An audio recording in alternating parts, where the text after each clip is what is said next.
I'll take that as a no. All right. So before we can understand general ledger, we have to understand the accounting, the accounting basics. Okay. So now to understand this, we have to assume that we own a company that is called ABC Services, right? And the company would obviously do transactions on daily basis. Now, when I say transactions, these are actually financial transactions. Okay. For example, employee would pay salary on a particular period. Sorry, organization would pay salary to its employees. Organization would also, let's say, purchase infrastructure like furniture, etc. Right. So all these are actually financial transactions. Okay. So now one of those transactions is, let's say, this company purchases a furniture from a store. Okay. Now it purchases a furniture, obviously in exchange of some money, right? Now this is a transaction. Now this transaction needs to be captured somewhere, right? So we have to capture this transaction in into certain accounts, right? So now this part of the transaction would be captured in asset account, and this part of the transaction would be captured in expense account. So basically, this is one transaction, and there are two accounts involved: asset and expense. We'll get into the details how we capture these transactions. Okay. Now, so this is one of those transactions that the company captures here. Now, similar to this, there are hundreds of other transactions of different variety, right? Now, obviously, we cannot capture every type of transactions into asset and expense. There are designated accounts to capture a particular transaction, right? Now, those designated accounts are these. So these are the major account types or major account categories that a company defines. So whether it's a big or small, it would always have these five categories of accounts. Okay. Asset, expense, revenue, liability, and equity. Now we call them chart of accounts. So chart of accounts is basically nothing but organization of accounts to capture different type of transactions. Okay. Now you look at these as accounts, right? But we cannot identify how do we identify these accounts? So which one is an asset account or which one is expense account? Certainly we cannot identify them via text. So we assign a unique number to each one of those account categories. Now, in each of these account categories, as I said, these are the account categories. So obviously, if it's a category, then there would be accounts underneath each one of these. So under asset account, there will be various other sub accounts. Under revenue, there will be different type of sub accounts. Okay. And to identify each one of those accounts, we assign a number to them, a unique number. So once we assign a number, so this is how they would look like. Okay. So you have asset account. So now it depends on from company to company, right?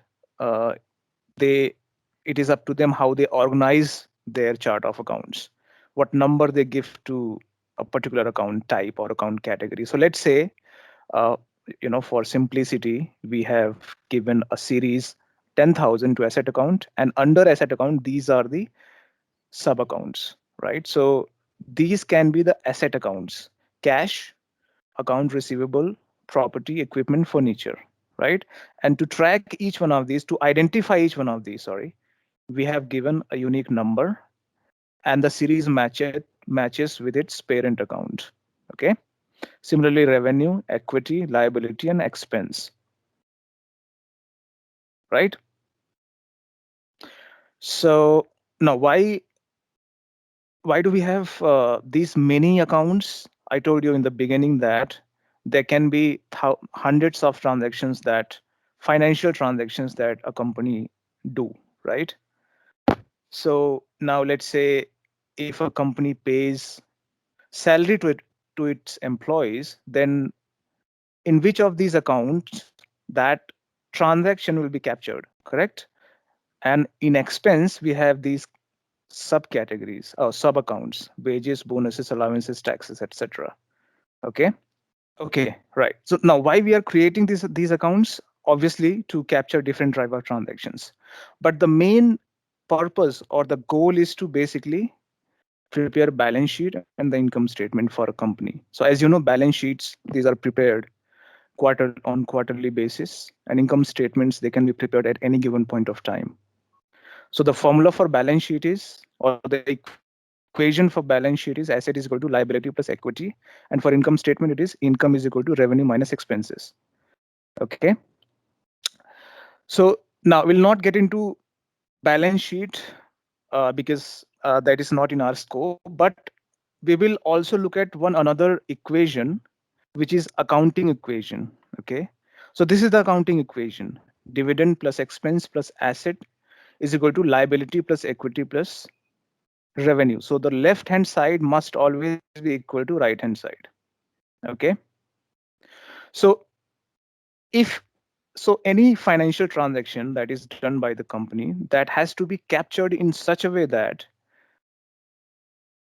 the left hand side should be equal to the right hand side. For instance, let's say if we are purchasing something, if company purchases something, let's say furniture, so obviously an entry will be made in the asset account for the asset, right? But if you make this entry, then the left hand side will become greater than the right hand side. So you have to make either an opposite entry on the same side or an equal entry on the right hand side. Okay. So this is the purpose of this equation, that if you capture anything in the accounts for any transaction, the left hand side must always be equal to right hand side. Okay, we'll get into this because this is our main focus here. Now to remember this equation, you see the initials of each and every word. Okay, DEALER. So how do we remember this? Dealer. Okay, DEA, this is the left hand side, and LER, this is the right hand side. All right. Okay. Now, how do we capture these financial transactions? So there is a term called debits and credits. So these two terms basically stem from the fact that we have to maintain a balance in this equation. The left hand side is equal to right, should be equal to right hand side. So which is why we have debits and credits. So debits and credits. So debits and credits are bookkeeping entries that balance each other out. Okay. Consider that for accounting purposes, every transaction must be exchanged for something else of the exact same value. Something else of the exact same value. So as I just told you in nutshell, that if you are making an entry here, then either an equal and opposite entry must be made on the left hand side, or an equal entry must be made on the right hand side. Okay. So why we use the method of entering those transactions is actually debits and credit. It's a bookkeeping method. These are bookkeeping entries. We also call them double entries. Okay. So for every transaction, there are two entries, right? Not just one. We'll get into that. Now, to understand debit and credit, so let's first understand debit. Okay. So debit is actually what comes in, and credit what goes out. Now, the reason that I'm actually emphasizing on this one, see, debit don't refer to debit and credit with your own personal bank accounting. You know, in which case the debit means something has been deducted, and credit means if something has come in. So in your case, the credit is, if let's say you got some money from someone, so that is credit. And debit, if you have given a money to someone, or the amount has been deducted from your account. But here it is exact opposite. Debit what comes in, and credit what goes out. This is very important because it is very confusing. Okay. Now we'll understand this with an example. Okay. So let's say we have these three buckets. Now we saw those accounts, right? The chart of accounts: asset, liability, revenue, expense, equity, right? Now this cash is one of the asset accounts. Furniture is also one of the asset accounts. And the bank loan is one of the liability accounts, if you remember, if you recall. So these two are basically asset accounts, and this is actually liability account. So we will understand debit and credit with these three buckets. So this cash account is a bucket, furniture account is a bucket, and bank loan is a bucket. Okay. So now let's say that if you let's say you deposited $300 cash into your business bank account, you own that company, right? ABC Services. Now let's say you deposited $300 into your business account, business bank account. Now you have to track that transaction, right? So what you will do, how you will track that transaction. So since the $300 is actually coming in, it is something which comes in. It what comes in. So it will be a debit. Okay. So now for this particular example, so what your accounting person would say, that we are debiting the cash bucket by $300 and would enter the following line into the accounting system. So for that $300 which has been deposited into the bank account, accountant, they would say that we are debiting $300 into our cash account. Okay. So we are debiting this bucket by $300, right? And this is how they will make an entry. So you have this account cash. So account is basically this bucket. Okay.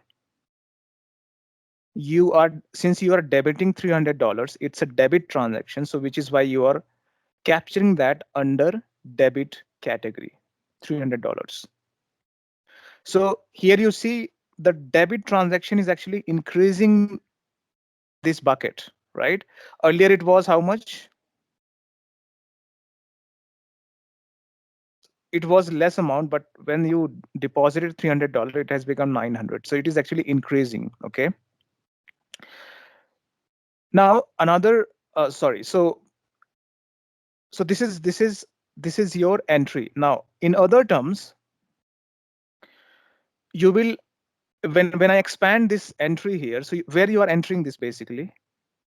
So you saw those chart of accounts, right? So one of the chart of accounts were the cash asset account. So this cash account is basically one of the asset accounts. So here you are entering that. So the reason that I have shown this one along with this one, because so that you can have like a broader picture of where this transaction is going, where this debit transaction is going. So it is when you say you are debiting $300 in the cash account, then you are actually entering it in this particular account, 10,001. Okay. So this is your debit example. Now let's see credit. Let's assume that you withdraw $600 cash from your business bank account. So this is how it will look like. The money is going out. You see, $600 is going out from your cash account, the same account into which you deposited $300, right? So now for this transaction, your accountant would say that we are crediting the cash bucket by $600. Now, crediting the cash bucket means we are taking something out of it. So now it was $900, but when you take out $600, it remains $300. And for this is the entry that is made. You see the difference between the two. Earlier it was debit, but now it's credit. The account is same, cash account, right? Now, you see the difference here?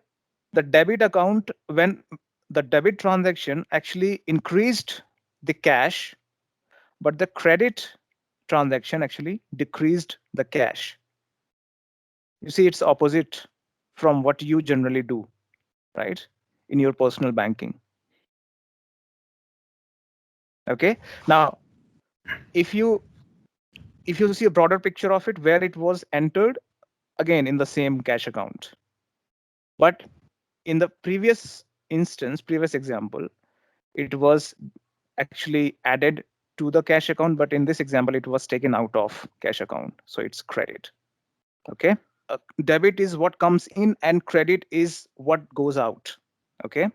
So now this is the debits and credits. Now let's actually, so for now, you see in the examples that we saw, what is missing here?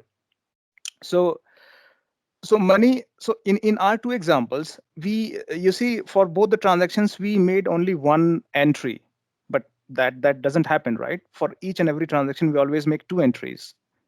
So why do we always make two entries? The reason for that is because money doesn't just disappear or appear out of nowhere, right? It has to come from somewhere and go somewhere. Okay. So that's what credit and debits let you see where your money is going and where it is coming from. Okay. Now we'll understand this with an example which actually shows both debits and credits together. Okay. So we'll again take that example, our first example, where your company buys a furniture from a store, and the furniture is actually bought for $600. Okay. Now this is one transaction, and we have to make an accounting entry for this. We have to enter it somewhere, right? Now, so as we quickly saw in the beginning that for this part of transaction we have to enter it somewhere in one account, and for this part of transaction we have to enter it somewhere in another account. Okay, so obviously for the furniture coming in, we have to make an entry into the furniture account, right? And the value of that entry would be equal to how much money we paid for that furniture. So this value, right? So what is the financial value of this furniture? $600. So we have to basically make an entry of $600 into the furniture account, and that is something which comes in. So this is a debit entry. Okay, so this is one entry that is made into the furniture account, and obviously the second entry will be made into the cash account. Okay, now you see here the money is going out from the cash account. Okay, see both of these are asset accounts. If you remember, cash and furniture both are asset accounts, but in one case something is coming in and in another case something is going out. Okay, so if you see the two entries that we did, two accounts are there, cash and furniture.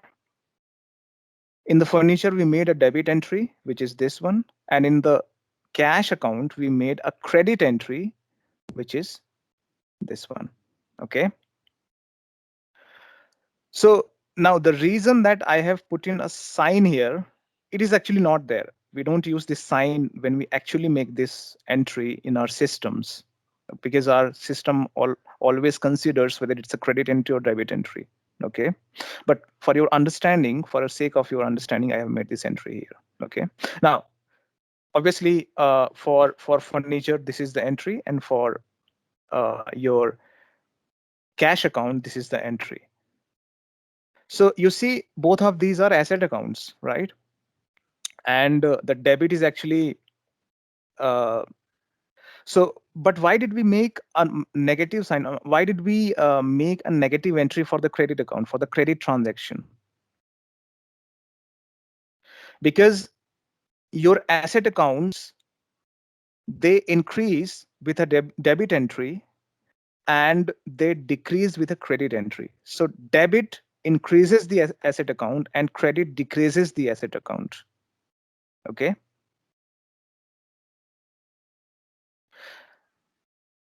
And since it's an asset account, so both of these are asset account, and they both sit on the left hand side of that equation, if you recall, right? So since for this transaction, we are not going to make any entry on the right hand side of the equation. If you remember that equation, dealer, right? So since both of these entries are made on the asset account, so we have to do something to balance out that equation, right? Because both entries are on the left hand side. So if we add, let's say, $600 to furniture, which is an asset account, and then where we would make this another entry, we cannot make it on the right hand side because cash is again an asset account. And if we are making this another entry on the left hand side again, then the left hand side will increase as compared to the right hand side, right? So to balance that out, we have to make a negative entry on the cash account. So now this fulfills that equation, right? For this transaction, we are fulfilling that equation because if you add these two, it will become 0. Okay. Now, you see, so just in the previous slide, what we were saying that money just doesn't appear from nowhere. Okay. So you see here, money for paying for the furniture is not coming from nowhere, right? You're paying for the furniture, but from where you're taking so if you are actually adding something into one account, then you have to add a similar amount or the same amount into another account, because if you are taking something out of one account, then you're taking it from somewhere else. So if you are adding something on the furniture account, then you have to basically add that entry into another account because it is not coming free of cost. So if you're paying for the furniture, then some other account is actually paying for that. So just consider these two account as let's say this is so this is how to explain this. So you're paying for the furniture, but that money is coming from your another account, cash account. So this is one transaction, but there are two parts in it. Okay.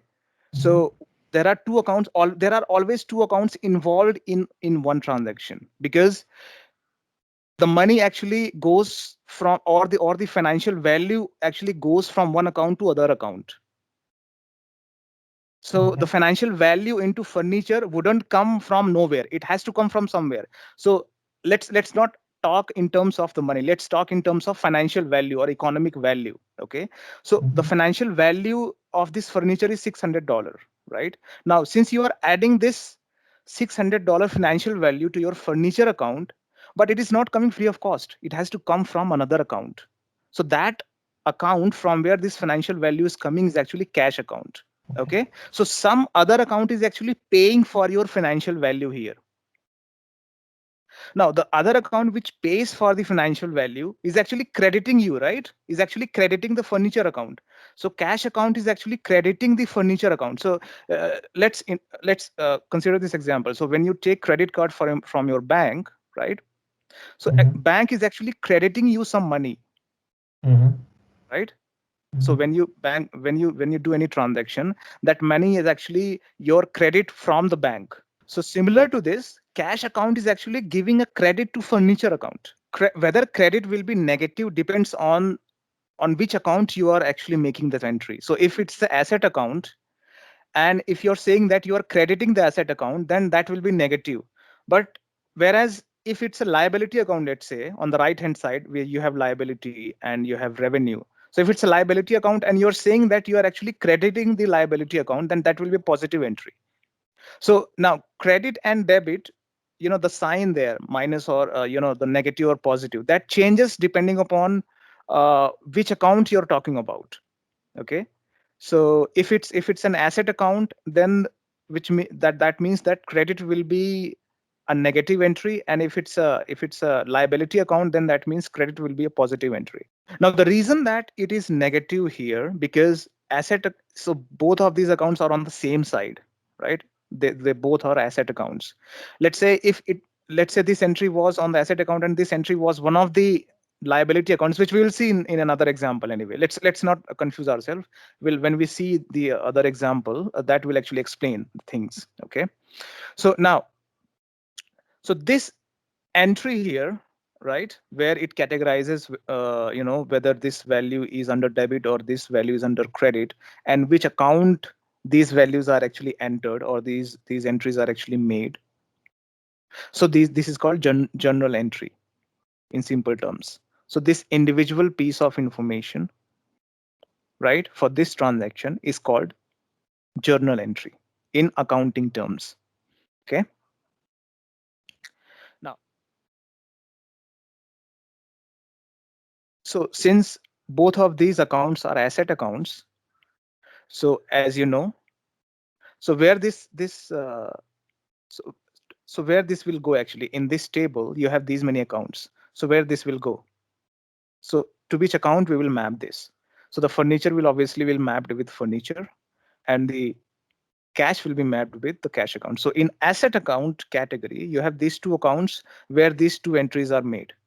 The reason that I'm showing this again and again, because so that you have a broader picture of where this is happening, where this all is happening, so that you don't get lost into these pictures and diagrams. Okay. So in the first screen, we saw all the chart of accounts, right? So in one of those chart of accounts, there was an asset account, and under asset account, these were the sub accounts. So two of these sub accounts were actually used to capture these two informations for one transaction. Okay. Okay. So now let's take another transaction. This is one type of transaction that we saw, and we made an entry for this, right? Let's take another transaction.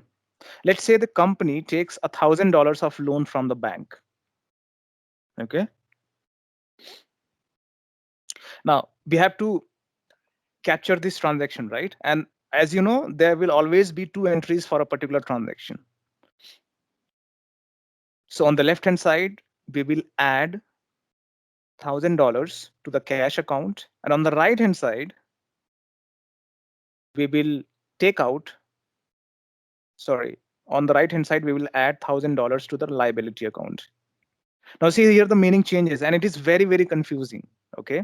So this one we are calling credit still, and this one we are calling debit, because here the money is coming in, but here the liability will still increase. It will not decrease. So the credit value or the credit increases the liability. Okay. So the $1,000 that you took from bank, you are making two entries, one on the left hand side on the cash account and another on the right hand side on the liability account. The cash account increases with $1,000 because it's a debit entry, but liability, the rule for liability is that liability increases with the credit, whereas your asset decreases with the credit. And I'm sure you all have got confused massively. Okay, let's see this then. So here, as I told you that there are, for this transaction, there are two entries, one on the liability account and one on the cash account. So liability, $1,000 credit, and cash, $1,000 added to the cash account. Okay. So when you take the loan, understand it in simple terms, right?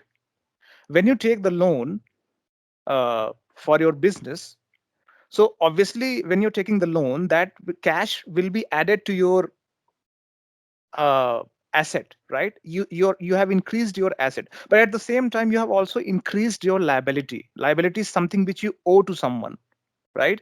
So now you are owing $1,000 to your bank plus interest, right? So you are also increasing your liability. So here you're not getting your money free of cost. Here again, see, I told you multiple times that the financial value, actually, if you are adding a financial value to one account, it doesn't come free of cost. It has to come from some other account. So if you are adding a financial value of $1,000 to your cash account, then that has to come from another account. So basically, liability account is actually giving you that financial value. So liability account is actually giving you $1,000 of asset, and hence your liability is increasing. Okay. So now this is your asset account, cash is your asset account, and it is on the left hand side of that equation, and liability is your liability account, which is on the right hand side of your equation. Okay.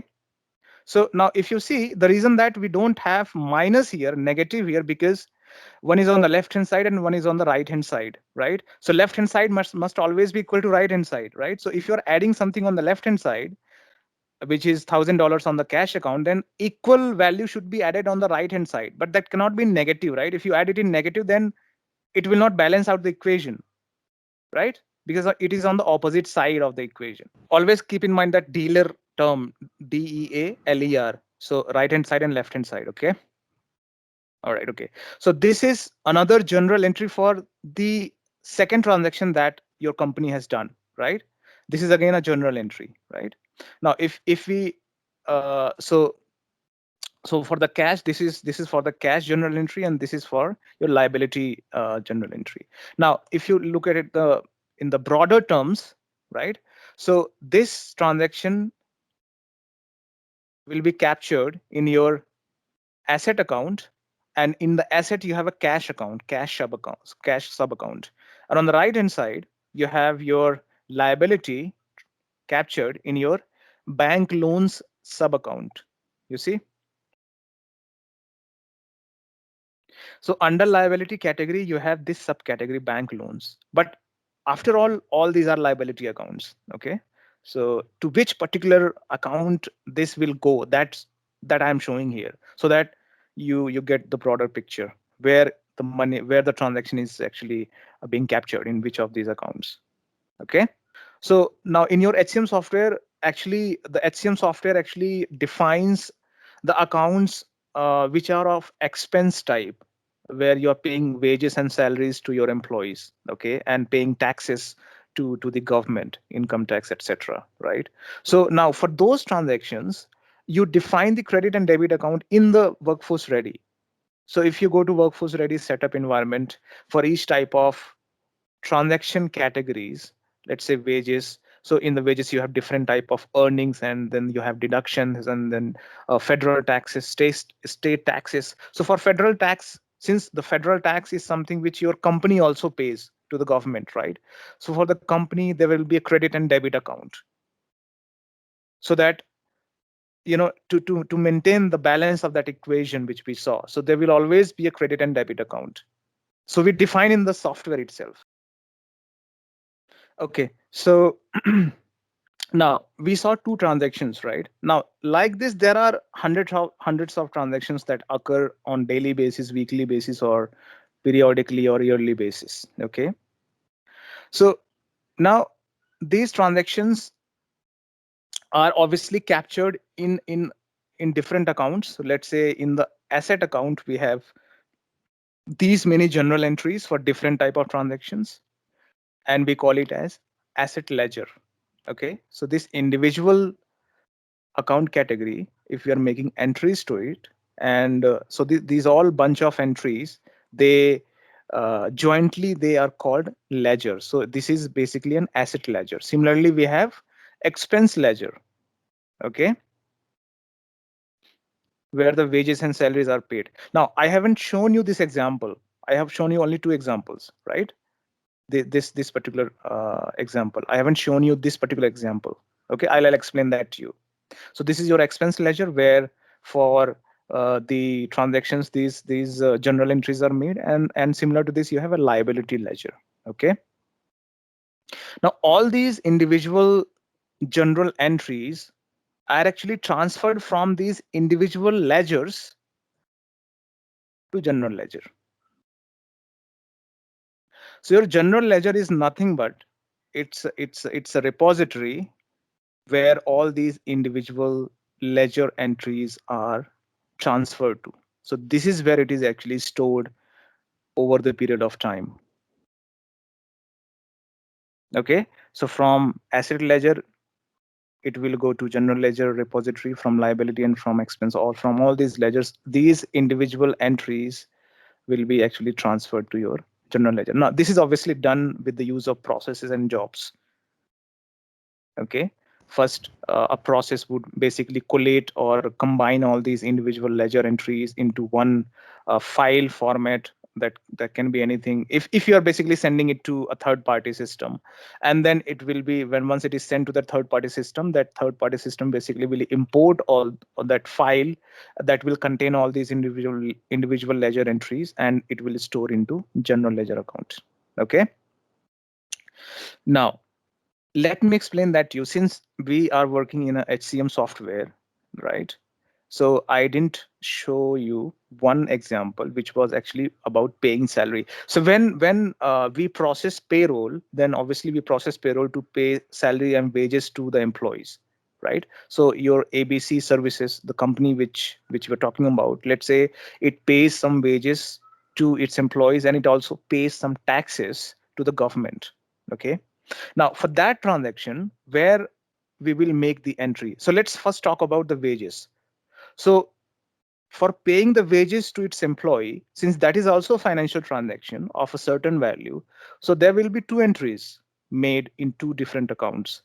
So which of these accounts actually represent that particular transaction? So in the expense ledger for paying the wages, we have actually made a debit entry because because we are because our expense has increased. So our expense ledger or our expense account is actually increasing with its value.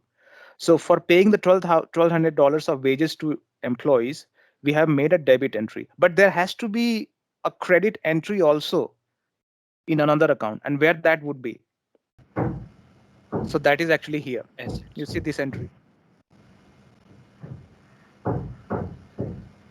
So now your expense and your asset account are on the same side. Okay. Your liabilities account is on the right hand side. So you see here, for the same transaction, for paying the wages, one account increases and another account decreases, because all the accounts on the left hand side, they increase with the debit, and all the accounts on the right hand side, they increase they decrease with the debit. Sorry, I might have confused you. So since these two accounts are on the same side, so we are making a debit entry for the expense, and we are making a credit entry for the asset, because asset account is actually giving credit to the expense account. You're taking money out of the asset account and you are actually giving it to the expense account. So asset is giving credit, so which is why we are adding that entry under the credit column in the asset account. And since expense account is taking that credit, so hence we are making that entry into the debit column of the expense account. Similarly, for taxes, companies paying taxes to the government, right? That is another expense, but we are taking that expense from some other account. We have to pay for that expense by taking money or the financial value from some other accounts. And that is again the cash account, right? So the cash account is again giving credit of $300 to the expense account to pay for the taxes. Okay. So credit entry on the asset account and the debit entry on the expense account. So to understand which account will be increased by credit and which account will be decreased by credit, always remember the left hand side and right hand side. Okay. Okay. Now, so you understood the general ledger. What is general ledger? The reason that I, brought up that this term at the end, because I wanted to explain you other components of it. Okay. So general ledger is nothing but your repository of all these individual transactions. Okay. Now we use the general ledger to prepare that balance sheet and income statement. You see, every company, they release their financial statements at every quarter and every year end, right? So they basically use this general ledger to prepare their income statement and balance sheet. Now, there is one last thing. You remember this equation which I mentioned like hundreds of times during this presentation: left hand side and right hand side, expense plus asset, liability, and equity on the right. Okay. Now, as I'm saying that, the left hand side must always be equal to right hand side. So all the entries that are made here, if you add these, if you actually put in these entries into this equation, it will always balance out. So left hand side will always be equal to right hand side. So if you want to calculate this, you can do this. Okay, so asset account, so credit will have negative sign. Remember that credit will have negative sign on the asset account. So if you add this, so 1500 plus 600, 2100, which is minus 2100, and this is 1600. So minus 2100 plus 1600 actually remains 500, right? So asset, total of asset is 500. And how much is the total of expense? Sorry, it is minus 500, not the 500.